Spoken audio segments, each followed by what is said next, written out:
How are you different now than you were before Nona died? How am I different? Oh, I don't eat as well. You don't eat as well. She was a great cook. Yeah. I bet she cooked more than just chicken every night too, huh? Yeah, she had quite a variety of things she could cook. Yeah.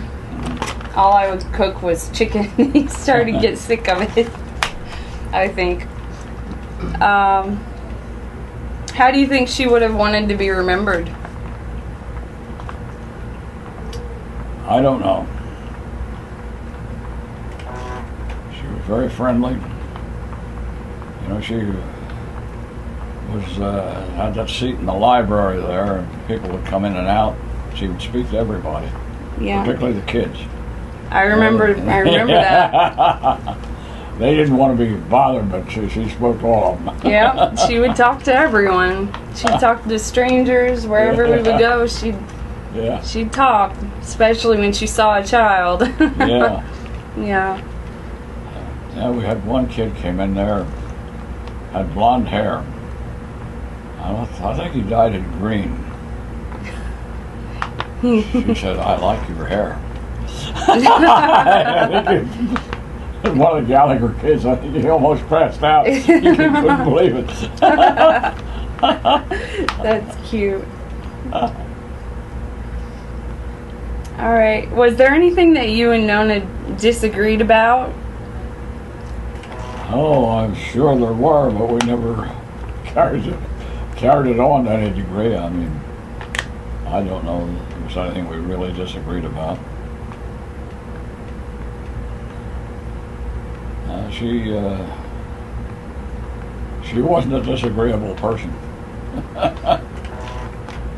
She had firm opinions about things. I remember that. Yeah, she did. I remember when she would watch Jeopardy, and if she would get the answer wrong, she would claim that they were wrong. Maybe they were.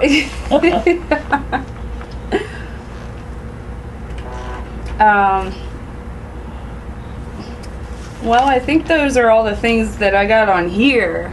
Mm-hmm.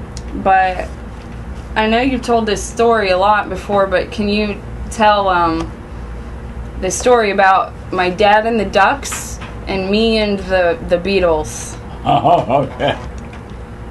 Well, your dad and the Ducks, it was a very natural thing. I mean, we've been invited up to West Point, and so we loaded all the kids in the car, and they were all primary school or less. Your dad, I guess, was maybe 4 years old, I don't know. And so it's a long, long ride from here up to West Point. I don't know how long it took, at least 3 hours, maybe 4, I don't know. Yeah. But anyway, we didn't have all the turnpikes that we have today, and so the roads weren't as good. But anyway, I knew it was tough on these 4 little kids sitting in the car there. So everything we passed, we'd talk about, I pointed out, particularly the lakes. They all had ducks or geese on them or something, boats. We'd talk about that. Finally came to a lake with nothing on it. It was just barren. No sign of life of any kind. And I was stumped. I didn't say anything. But so your dad pipes up and said, "Daddy, that lake's too deep for ducks." And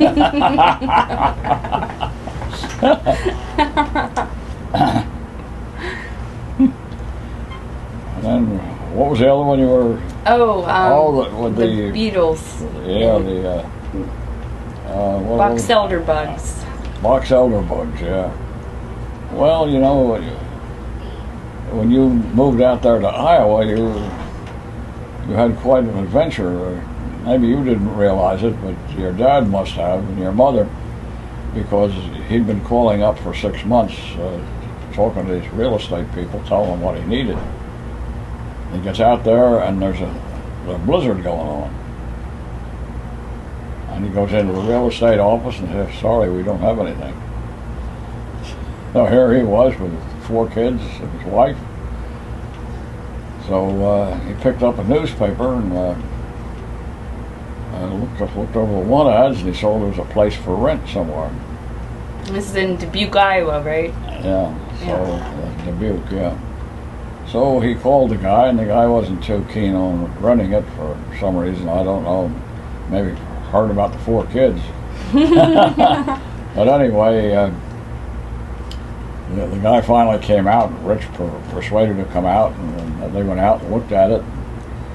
And Rich thought it would be pretty nice. It was a nice country setting, up above the Mississippi River. You could see up and down the river, and all kinds of animals around there, game in the backyard. So anyway, the guy consented to rent it to him.